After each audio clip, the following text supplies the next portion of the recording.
집 앞 우체국에서 은행 업무를 처리할 수 있다면, 예금 보호 한도가 1억 원으로 늘어난다면, 택시를 타지 않고도 연금을 받을 수 있다면 이 모든 변화가 어르신들의 금융 생활을 완전히 바꾸어 놓을 것입니다.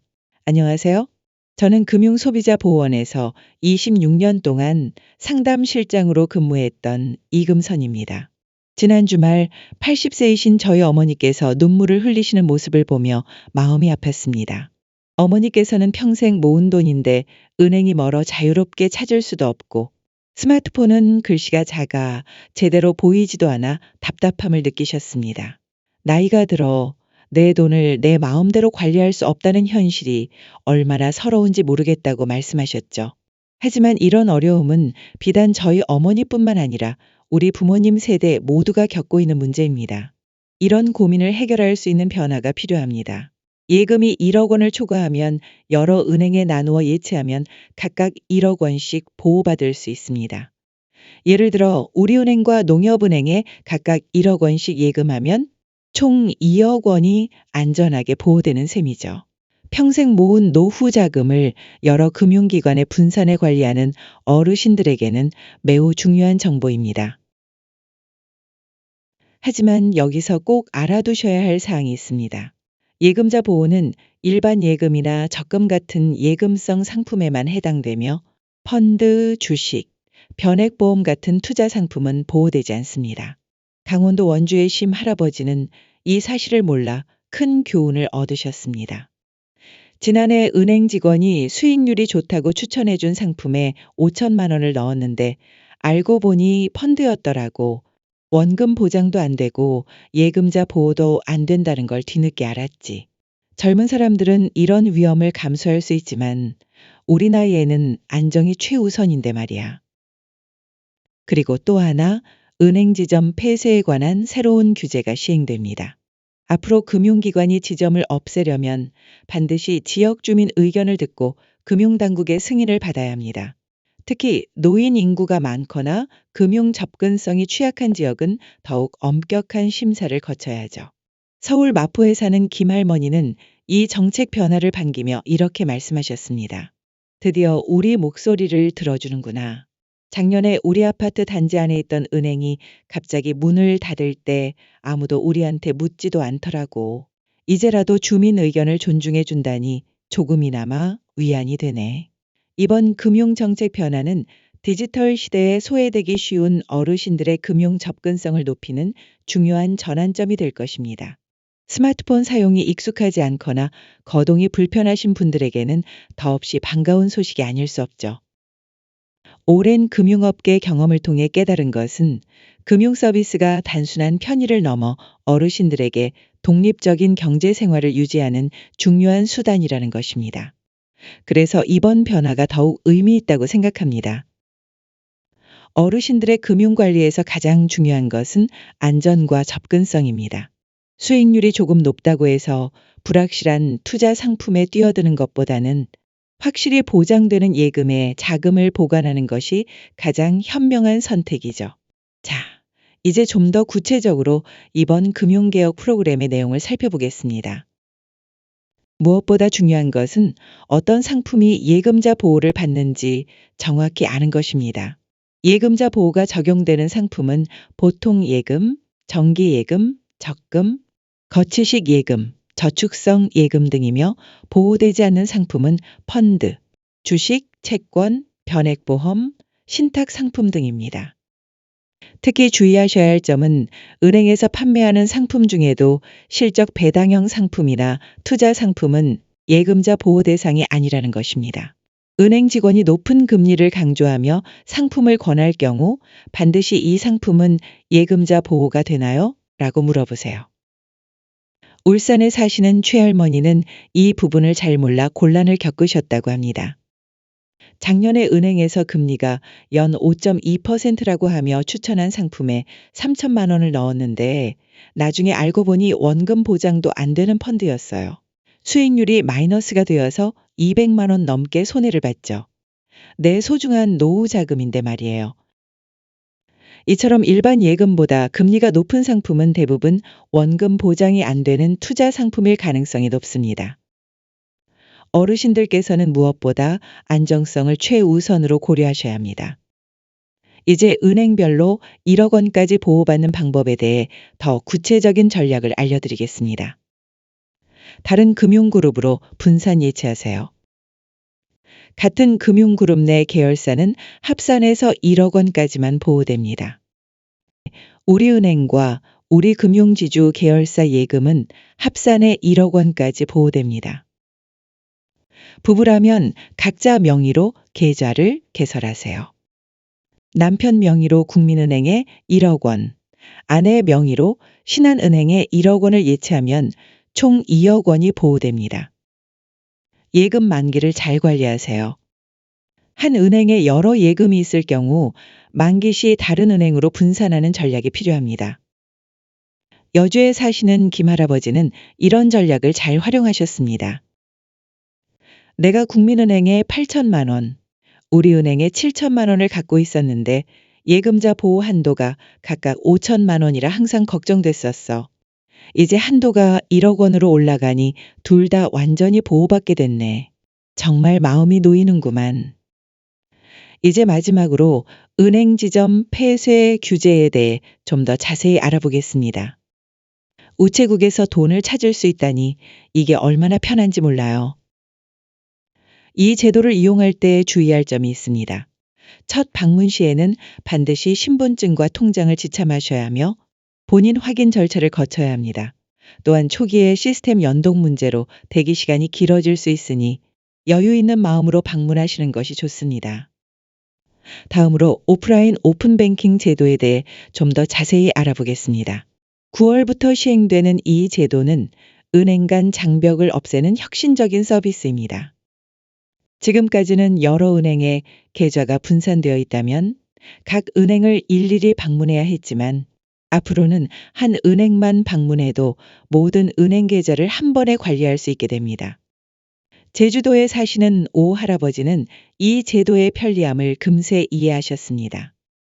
내가 여러 은행을 다 이용하는데 지금은 3일에 나눠서 다녀야 해요. 월요일엔 국민은행, 수요일엔 농협, 금요일엔 우리은행. 이제 한 번에 다 해결할 수 있다니 이건 정말 혁명적인 변화네. 이 서비스를 이용하기 위해서는 초기 등록 절차가 필요합니다. 주거래 은행을 방문하여 타행계좌 통합관리 신청을 하시면 됩니다. 신분증과 통장, 도장을 지참하신 후 타행계좌 정보를 등록하시면 그 이후부터는 주거래 은행 한 곳만 방문해도 모든 은행 업무를 처리하실 수 있습니다. 다만 주의하실 점은 아직 모든 은행이 이 서비스를 제공하는 것은 아니라는 것입니다. 우선은 시중은행, 지방은행, 농협, 새마을금고 중심으로 시작되며 점차 확대될 예정입니다. 따라서 여러분 지역의 은행이 해당 서비스에 참여하는지 미리 확인해 보시는 것이 좋습니다. 이제 예금자 보호 한도 확대에 대한 실용적인 조언을 드리겠습니다. 9월부터 예금자 보호 한도가 1억 원으로 늘어나는 것은 매우 반가운 소식입니다. 특히 어르신들에게 중요한 변화이며 금융당국이 은행의 무분별한 지점 축소를 막기 위해 도입한 제도입니다. 앞으로 은행이 지점을 폐쇄하려면 다음과 같은 4단계 절차를 거쳐야 합니다. 최소 6개월 전에 폐쇄 계획을 공지해야 합니다. 지역주민 대상 공청회나 설명회를 열어 의견을 수렴해야 합니다. 이동식 뱅킹, 은행 대리점, 지정 대리점 등의 대체 서비스 방안을 마련해야 합니다. 금융위원회의 심사와 승인을 받아야 합니다. 특히 노인 인구 비율이 높거나 금융 접근성이 낮은 지역은 더 엄격한 심사를 받게 됩니다. 이 제도가 시행되면 갑작스러운 은행 폐쇄로 인한 어르신들의 혼란이 줄어들 것입니다. 인천 강화도에 사시는 최할아버지는 이 소식을 듣고 이렇게 말씀하셨습니다. 작년에 우리 마을 은행이 단 한 달 전에 공지하고 문을 닫았는데 그때 얼마나 당황했는지 몰라. 이제는 주민 의견도 듣고 대안도 마련한다니 우리 같은 노인들 입장도 좀 고려해 주는 것 같아 다행이야. 이 4가지 제도 변화 외에도 제가 30년간 금융업계에서 일하면서 얻은 실용적인 팁 몇 가지를 드리고 싶습니다. 문자 알림 서비스를 꼭 신청하세요. 통장에서 돈이 나가거나 들어올 때 휴대폰 문자로 알림이 오는 서비스입니다. 요즘 보이스피싱이 너무 교묘해져서 문자 알림만 잘 확인해도 피해를 크게 줄일 수 있어요. 대부분 은행에서 무료 또는 월 1,000원 정도의 저렴한 비용으로 제공합니다. 스마트폰이 어려우시다면 전화 뱅킹을 활용하세요. 스마트폰 앱이 익숙하지 않다면 전화 뱅킹이 훨씬 더 편할 수 있습니다. 한 번만 은행을 방문해 등록하면 이후에는 집 전화로도 잔액 조회나 송금 같은 업무를 처리하실 수 있습니다. 특판 예금을 놓치지 마세요. 은행들은 주기적으로 일반 예금보다 금리가 높은 특별 판매 예금 특판 예금을 출시합니다. 보통 한정된 기간과 금액으로만 판매되기 때문에 은행을 방문할 때마다 요즘 특판 예금 있나요? 라고 꼭 물어보세요. 같은 금액이라도 연 1.0% 높은 금리를 적용받으면 1억 원 기준으로 연간 10만 원 이상의 차이가 납니다. 서울 노원구에 사시는 정할아버지는 이 방법으로 큰 혜택을 보셨습니다. 나는 매달 은행에 가서 특판 상품 있어요? 하고 꼭 물어봐요. 그래서 작년에만 3번이나 높은 금리 상품에 가입했죠. 똑같은 돈인데도 1년에 50만 원 가까이 더 받았어요. 이 나이에 이런 거라도 꼼꼼히 챙겨야죠. 마지막으로 가장 중요한 조언을 드리자면 금융 관련 전화를 항상 의심하세요. 요즘 은행이나 공공기관을 사칭한 보이스피싱이 기승을 부리고 있습니다. 특히 계좌가 범죄에 연루됐다. 예금을 보호해야 한다며 돈을 이체하라고 요구하는 경우는 100% 사기입니다. 진짜 은행이나 경찰은 전화로 절대 돈을 이체하라고 요구하지 않습니다. 의심스러운 전화를 받으셨다면 일단 전화를 끊고 해당 기관의 공식 번호로 직접 전화해 사실 여부를 확인하세요. 잠시 망설이는 것만으로도 큰 피해를 예방할 수 있습니다. 지금까지 우리는 2025년 하반기부터 시행되는 주요 금융제도 변화와 이를 실생활에 적용하는 실용적인 방법들에 대해 알아봤습니다. 오늘 이야기를 정리하며 이러한 변화들이 여러분의 일상에 어떤 영향을 줄 수 있을지 함께 생각해 보겠습니다. 제가 30년 동안 금융계에 몸담으며 가장 안타까웠던 점은 많은 어르신들이 정보 부족으로 인해 금융 혜택을 제대로 누리지 못하고 있다는 사실이었습니다. 디지털 시대로 빠르게 변화하는 사회에서 어르신들이 점점 더 소외되는 모습을 너무 자주 보아왔습니다. 하지만 이번 금융개혁은 그동안의 문제점을 상당 부분 해결해 줄 것으로 기대됩니다. 돌이켜보면 은행 지점 감소는 피할 수 없는 시대적 흐름이었을지도 모릅니다. 하지만 그 변화의 속도가 너무 빨라 많은 어르신들이 적응할 시간도 없이 불편을 겪으셨죠. 서울 마포에 사는 이 할머니는 이렇게 말씀하셨습니다. 나는 나이가 들어서 새로운 걸 배우기가 힘들어. 손가락으로 화면을 두드리는 게 어렵고 그래서 은행원 얼굴 보면서 직접 일을 보는 게 마음이 놓였는데 우리 동네 은행이 다 없어져서 정말 속상했어.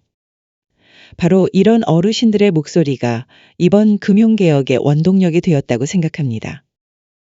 은행 대리 업무, 오프라인, 오픈뱅킹 같은 새로운 제도들은 디지털 기기 사용이 어려운 어르신들도 편리하게 금융 서비스를 이용할 수 있게 해주는 다리 역할을 할 것입니다. 제가 특히 강조하고 싶은 것은 예금자 보호 한도의 확대입니다. 1억 원으로 상향된 보호 한도는 어르신들에게 실질적인 안전망이 될 것입니다. 평생 모은 노후 자금을 더 안전하게 보호받을 수 있게 된 것이죠. 그리고 이 제도를 제대로 활용하려면 앞서 말씀드린 예금 분산 전략을 반드시 기억하세요. 충남 부여에 사는 윤 할아버지는 예금자 보호에 대한 정보를 알게 된 후 이렇게 말씀하셨습니다. 내가 평생 농사지어서 모은 돈 1억 2천만 원이 있었는데 한 은행에 다 넣어두고 있었어. 이제 보니 두 은행에 나누어 넣어야 전액 보호받을 수 있더라고. 이런 정보는 누가 알려주지 않으면 몰랐을 거야. 고마워요. 바로 이런 정보의 격차를 줄이는 것, 그것이 저 같은 금융 전문가들의 역할이라고 생각합니다. 모든 사람이 평등하게 금융 혜택을 누릴 권리가 있으니까요. 이번 금융 변화는 단순히 편의성을 높이는 것을 넘어 어르신들의 금융 자립도와 존엄성을 지켜주는데 큰 의미가 있습니다. 강원도 영월에 사는 박할아버지는 이렇게 말씀하셨습니다. 나이 들어서 제일 싫은 건 자식한테 의존해야 한다는 거야. 은행 일도 매번 아들한테 부탁해야 해서 참 미안했는데 이젠 동네 우체국에서 내가 직접 처리할 수 있다니 얼마나 좋은지 몰라. 내 돈은 내가 관리해야 마음이 편하지. 그렇습니다. 금융 독립성은 어르신들의 자존감과 직결되는 문제입니다.